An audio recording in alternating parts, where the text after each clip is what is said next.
I'm here today with Adam Bryant, who is Senior Managing Director and Partner at the Exco Group, where he works with hundreds of senior leaders and high potential executives.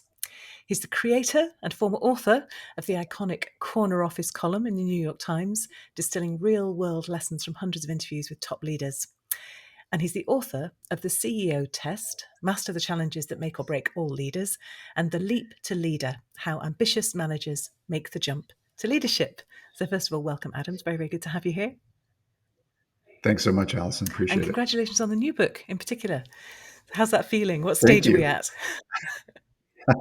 It's launching in about 2 months, so yeah, it's exciting, and as you know, it's writing books is a long process and take a lot of Well, work. and let's dig into that, shall we? Because in your case particularly, it's not as if you're manufacturing something from the depths of your soul uniquely. You're very much drawing lessons from the people that you speak to. So tell us about that process. What's that like? Sure, and just to provide a little context, my sort of the start of my journey, if you will, into leadership really goes back to 2009. So I spent most of my career as a journalist, as a reporter, as an editor at the New York Times. And when I was a business reporter, I interviewed a lot of CEOs, and I realized over time that CEOs are interviewed always the same way in the business press, which is kind of as strategists, right? Most of the time, CEOs are asked like, what's your strategy and what about the competitive landscape in your industry, et cetera. And I just found the more time I spent with CEOs and other leaders, the more I just wanted to ask them, like, how do you do what you do? And how did you learn to do what you do? So I rolled all that up into this very simple what if in 2009, which is what if I sat down with CEOs and never asked them a single question about their companies? And instead ask them about leadership and lessons they've learned and early influences in their life and how they think about teams and culture and hiring, these sort of more universal themes. So that launched the Corner Office series I did, which I did for about a decade at the Times, 525 interviews, never missed a week. Didn't intend to start writing books, but just as the sort of the interview count kept growing, I just started noticing patterns and sort of I started seeing, wow, there's an interesting question at the core of this, and then the answers are here. So that provides a bit of context. Since I left the Times about 6 years ago to join my current firm, I'm sort of went all in on LinkedIn. I've got 4 different interview series, including with CEOs, board directors, heads of HR at big companies. Again, all with this very tight swim lane of we are only talking about leadership. We're not talking about company strategy. And so my approach to leadership is journalistic with a small j. I don't wake up in the middle of the night. I have a dream about a new Venn diagram that explains everything about leadership. I talk to CEOs and other people on the front lines who are figuring out this crazy world that we're in and how to lead within it.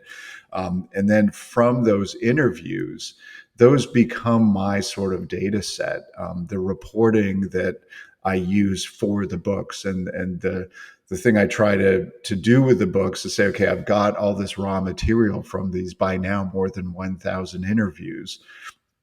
Then my process is to, once I come up with a sort of core idea of the book and then maybe the framework, then I go through all my interviews again, and I buy index cards by bulk. Literally, a pallet of index cards shows up on my doorstep from a truck, and that's kind of my very old school process. I'll go through the interviews when I see a quote or a story or some kind of framework that helps inform the framework that I've figured out for the book. I'll just make a note of it and throw it in the pile.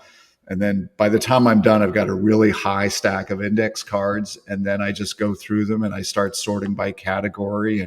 And so by the time I actually sit down to write the book, I have all the raw All material the bricks are there there. in effect, and it's kind of in the right place. So very old school, I know, but it works for me. I've written 4 books, and I keep coming back to I'm a it as most huge fan of efficient. index cards. As anybody listen to this will know if they're a regular listener. And there's something about the thingness of them, the way that you can just sort of spread them out in front of you and sort them, but also the act of writing. You are forced to distill the key point because it's quite a small card, and you write it by hand, which fixes it in your head, and you have to categorize it. And all of those things are valuable cognitively, I think.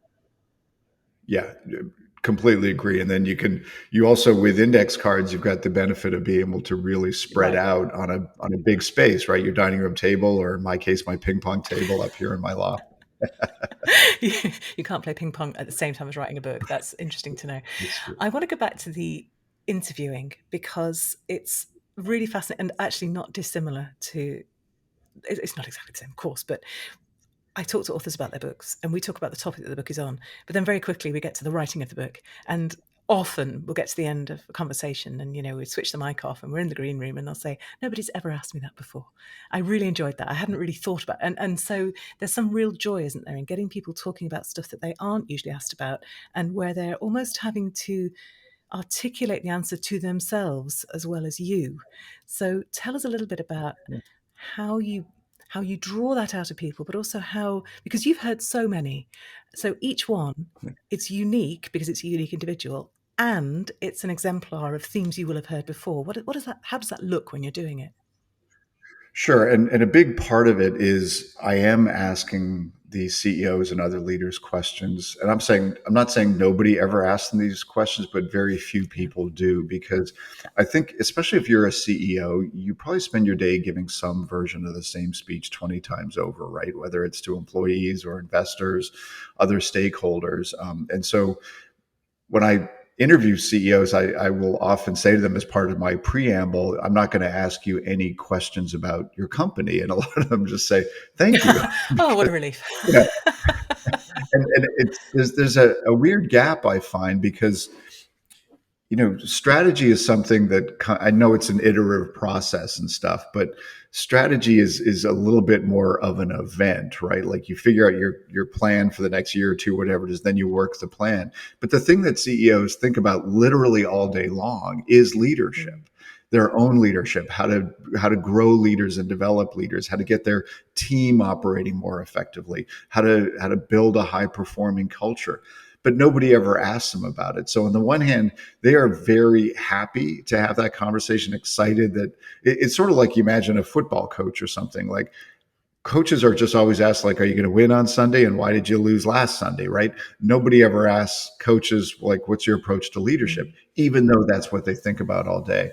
So when I created the series, it was this great little laboratory. Every single week, every single interview, I could try out new questions just to see, does this, maybe not every time, but lead to a good insight. And part of the goal is to get these leaders off their talking points. It was always nice to me when I would hear, and I did certainly pre-pandemic all the interviews in person. It was always nice to hear from the communications person or public relations person in the room. I couldn't prepare my CEO for this, and it's like that's precisely mm. the point. And I found that some of the most revealing questions are the ones that were focused very much early in their life. So often I would ask people, like, what were the early influences that really shaped who you are as a leader? What kind of things were you doing outside of school when you were in, like, middle school and high school years? Tell me about your parents or whoever raised you. How have they interviewed your leadership style today? And I have found that generally with those three questions, if somebody goes into that conversation being candid, open, and honest, by the time I have the answers to that, I feel like I've got about 85% of what I need in terms Wow. of, okay, I understand you as a human being.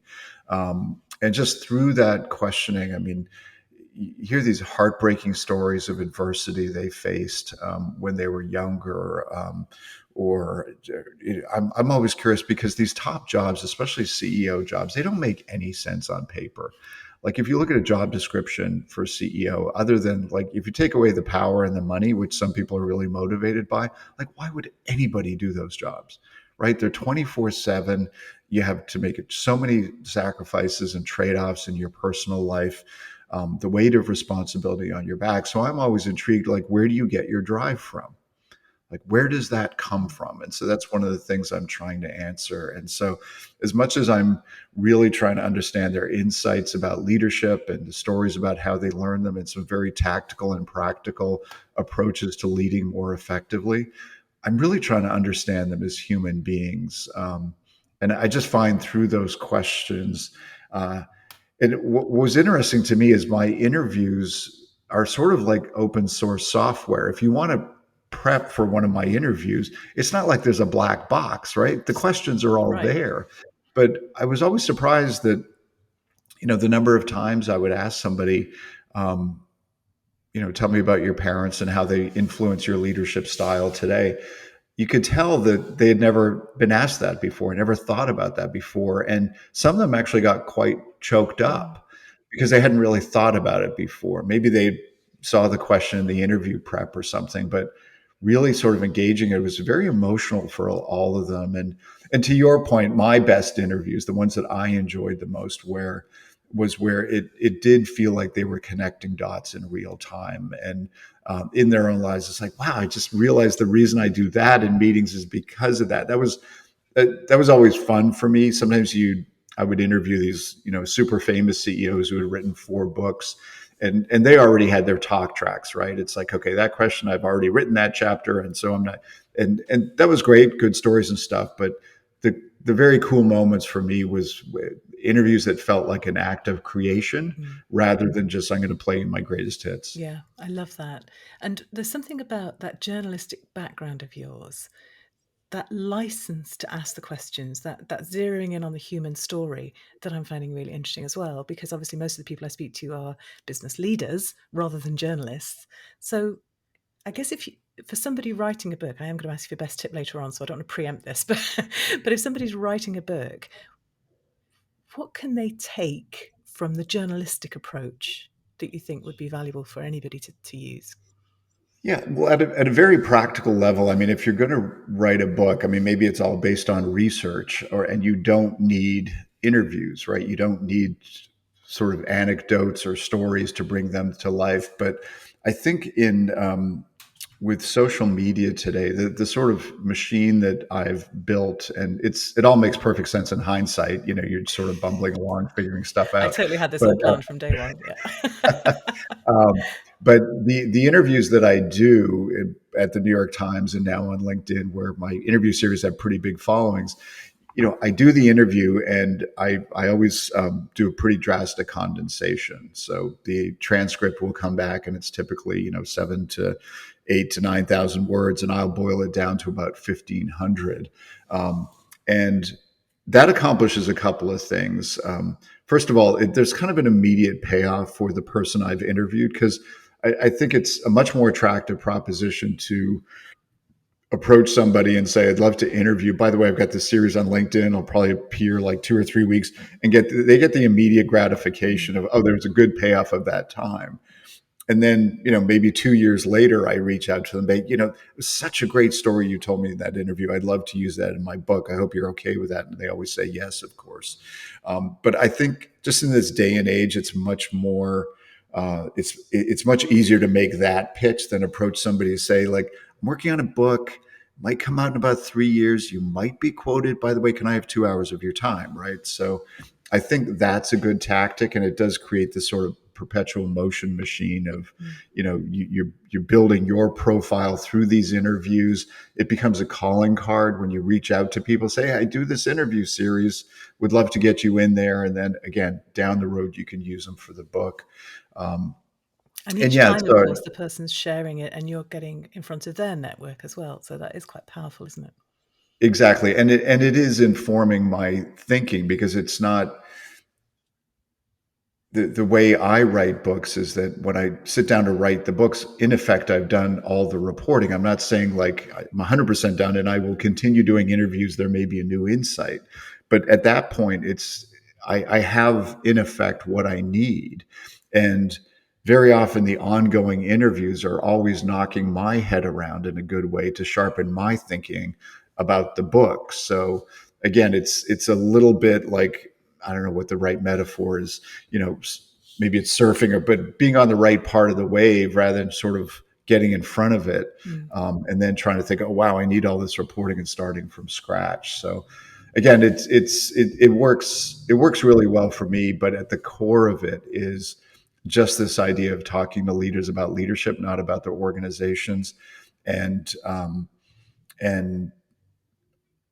the other tip that I will share is, and the this is in the context of leadership, and maybe it's true in other fields, but um, having spent about 12, 13, 14 years in the leadership space now, I've come to the realization, and I know this is going to be a shocker, but there's a lot of kind of hooey in the leadership space, right? There's a lot of sort of, Surely not. I know you're surprised, right?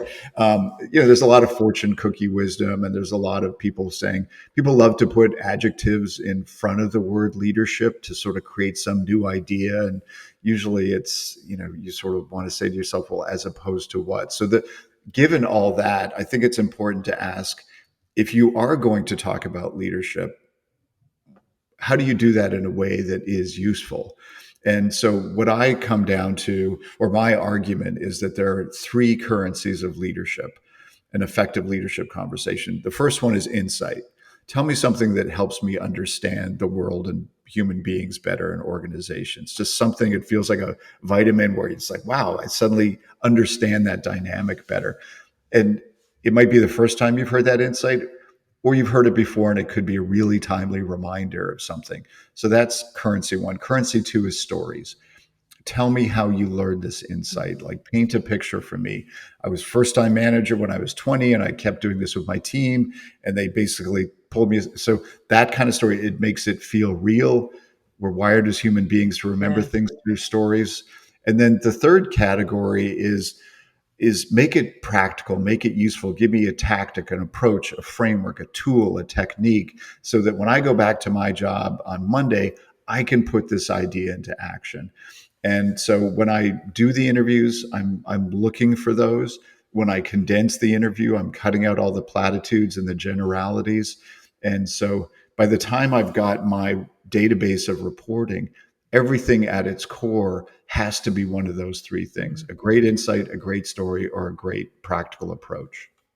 I love the way you describe this as the currencies of business. Exactly right. And of course, that you don't use one in your business book, you interweave all these. They actually work really well in combination as well. You said earlier that you hadn't planned to write a book. I'm misquoting, but it was something like that.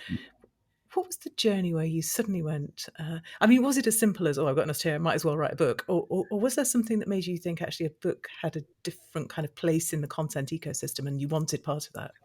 Yeah, and again, when I started the Corner Office series, it was just like, what if I started interviewing leaders, and didn't intend to write a book? But I think a few things happened, and I've now written four of them. So the same thing keeps happening, which is, to me, everything starts with figuring out what the question is, not the answer. And it's got to be at a sort of post-it note level of being concise and clear. And when you figure out the right question, and then you say to yourself, I actually don't know the answer, but I think the answer is in here, and your gut tells you that you've got enough material that you can answer that question, even though you don't know exactly how you're going to answer the question. um, to me, like, that's the sort of moment. And then, look, I don't need to tell you, like, writing books is really hard. The metaphor that I use just in my head when I'm starting on a book project, to me, it feels like you're standing at the base of a mountain and you're looking up, and you say, like, okay, here we go. And you start climbing. You don't know how high the mountain is. You don't know how long the mountain range is that you've got to get on the other side. You know, you're going to have a lot of, like, bloody knuckles, and there's going to be a lot of moments where you're asking yourself, why am I doing this? Right. And you're going to get really far and then realize, oh no, like, I've been spending the last 3 weeks on this thing, and I'm solving the wrong problem It's or the wrong something. mountain. Yeah, exactly. And then a year later, whatever, you get to the other side. And I use that just because for anybody writing a book, you have to be so invested Mm. emotionally in it that you are going to get through those really dark periods, and that's frustration, and like double backing and realizing that everything that you just did for the last 2 weeks doesn't work. So you have to be very clear on what you're doing, why you're doing it. And for me, when I've gotten those right questions, that, to me, there's a little bit of a feeling like, and I know I'm mixing metaphors, but there's a little bit of a feeling of like they've grabbed me by the throat, and I can't really let go. Like, that's a really good question. I don't feel, I know Mm. people may have tried to answer that before, but I don't feel like they've really grappled with the question. And so that's the thing that excites me. And ultimately, what sort of why I do this is because, first of all, I think there's too many bad bosses in the world. Second, I think a lot of bosses and leaders could be even better. And if they are, just think about the sort of exponential lift from good managers and good leaders, not only on people's individual lives, but on their organizations. And so what I'm trying to do is just, I'm really just trying to share insights and stories and wisdom. I heard an expression from a CEO years ago that he says he likes people who are information socialists, that they like sharing their knowledge rather than hoarding it. And Yeah, so, an information capitalist. I love yeah. that. So I know socialism is like, people have it, but that's what I mean in this context is like, I try and learn a lot about leadership, but it's not doing any use sitting inside my head. I try and share it. And that's the thing about ideas, they work in a very different way economically than any other goods. Exactly. Exactly. Yeah, brilliant. What was the question that you were grappling with that lit you up for the Leap to Leader? It's sort of captured in the title of the book. Like, what does it mean to make the jump from being a manager to a leader? And so, what does that mean? And then, how do you do it? And I'm. It's interesting. Like, life is so serendipitous, right? You can't plan for things. And I probably started working on this book about a little more than 2 years ago when we were, hip deep into the pandemic, right? But the timing of it right now, so we work with a lot of companies of all sizes, but one of the most universal themes we hear from our clients is that they need everybody to step up as a leader. Mm. They need their managers to figure things out. The days of waiting for somebody to hand you a playbook on how to do what you're doing, those are gone. And every company needs everybody to help write the playbook together. And there's all these, new challenges, and we could go on for hours about this. But I think managing and leading has gotten about 5 to 10 times harder. Pick a number. And companies need everybody to lead from their seat. So I just became really intrigued by, like, is that something you could teach somebody or show somebody, again, with through insight stories and practical tools and approaches? This is what it means to be a leader, the mindset shift you have to make. And so that became the sort of, hand around my throat that wouldn't let go, and really wanted to answer it. And it's very, I know I sound like I'm doing an ad for the book. I'm not doing that. I'm just saying sometimes books are incredibly timely for reasons that are beyond our Mm. control. And right now I'm enjoying the feeling that there's a tailwind at my back. And just to go back to the mountain metaphor for a minute, if you are writing a book and it does feel like climbing a mountain, it's quite lonely if you're just doing that.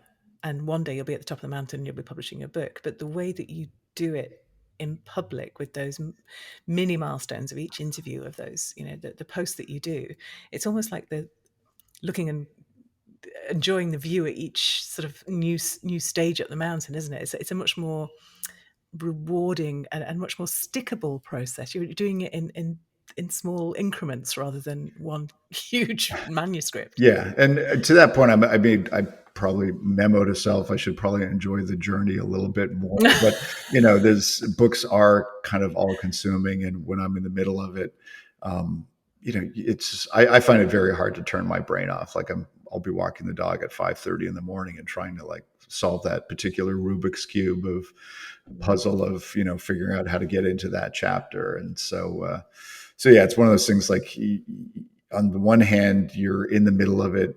There's part of you saying, man, it'd be nice when this is done. On the other hand, when it's done, you sort of feel like, it's like, I need another Rubik's cube for my brain. So I'm probably It's oversharing so at this funny you point. say that. I was just having that conversation before we spoke. Actually, I was like, because my book came out last December. Yeah. We're in May as we speak, and I'm like, I need another book-sized project because there's nothing like it to engage you creatively Yeah. and thoughtfully and deepen your practice. And yeah, it's really interesting, Yeah, isn't it? and my wife was joking with me the other day because I'm, the book's launching in a couple of months, and I'm just mostly going through like publicity stuff. And she turned to me the other day. She goes, "Are you starting to think about your next book?" I said, "No." And she goes, "You are. I know you You are, aren't you? are." But I'm really trying not to. Will you never learn? And I've got a good friend of mine who writes books, and we talk about this shared problem that we have. And the metaphor we This use is, addiction. well, the metaphor we use is like we have wood chipper brains, which is like they're always on, and you've got to feed a lot of wood into the wood chipper because if you don't, your arms and legs are going to get caught in it.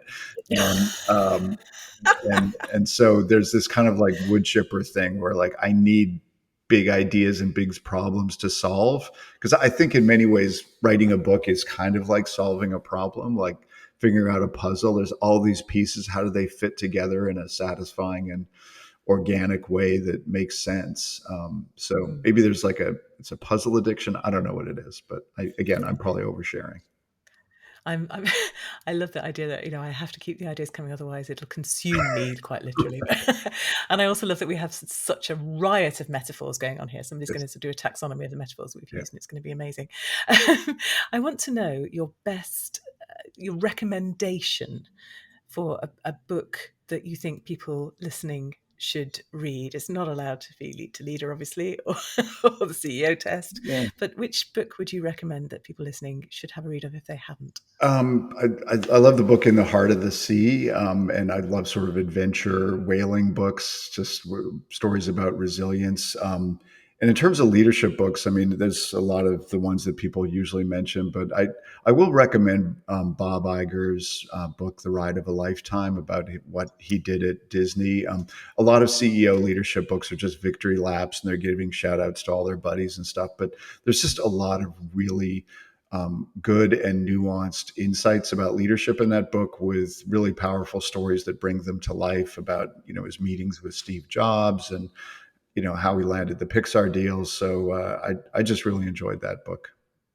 That's great. I haven't read that one. And you're right. I do tend to shy away a little bit from As CEO you should. biographies. So that's that's a great steer. Thank you so much. Adam, it's been fascinating talking to you. If people want to find out more about you, more about the LinkedIn series, more about the works that you do, the books and the articles, where should they go? Yeah, just reach out to me on LinkedIn with my name. You'll find me there. My book's website is adambryantbooks, all one word.com.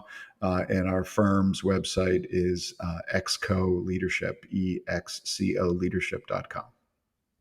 Amazing. I'll put all those links up on the show notes at extraordinarybusinessbooks.com. Thank you so much for your time today. It's been Great. fascinating. Really enjoyed it. Thank you.